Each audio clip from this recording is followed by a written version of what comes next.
এই মেয়েটা হোমওয়ার্ক করতে গিয়ে টেবিলের উপরে মাথা দিয়ে ঘুমিয়ে পড়ে, কিন্তু তখনই হঠাৎ করে তার কাঠের পুতুলটা জীবন্ত হয়ে যায়। এরপর ধীরে ধীরে সেই মেয়েটার হোমওয়ার্ক করতে শুরু করে দেয়, কিন্তু সেই মেয়েটার ঘুম ভাঙার পর মেয়েটা জীবন্ত পুতুলটাকে দেখে অনেক ভয় পেয়ে যায়। এরপর সে তার খাতার দিকে তাকিয়ে দেখতে পায় সেই জীবন্ত পুতুলটা তার সবগুলো হোমওয়ার্ক কমপ্লিট করে দিয়েছে।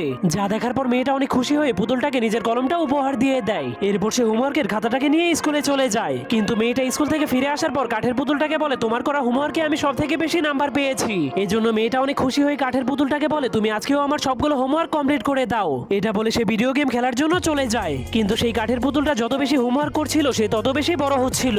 কিন্তু সেই মেয়েটা এসব বিষয়ে কিছুই জানতো না, কারণ সে সারাদিন আরাম করে শুয়ে শুয়ে গেম খেলতো। এর পরের দিন সকালে সেই কাঠের পুতুলটা মেয়েটাকে ঘুম থেকে জাগালে মেয়েটা অনেক অবাক হয়ে যায়, কারণ সেই ছোট্ট কাঠের পুতুলটা তার মতোই বড় হয়ে গিয়েছিল। এরপর কাঠের পুতুলটা মেয়েটাকে ভিডিও গেম দিয়ে বলে, তুমি আরাম করে বসে বসে গেম খেলো, আর আমি তোমার জায়গাতেই স্কুলে যাচ্ছি। তখন সেই কাঠের পুতুল স্কুলে যাওয়ার পর মেয়েটা অনেক খুশি হয়ে গেম খেলতে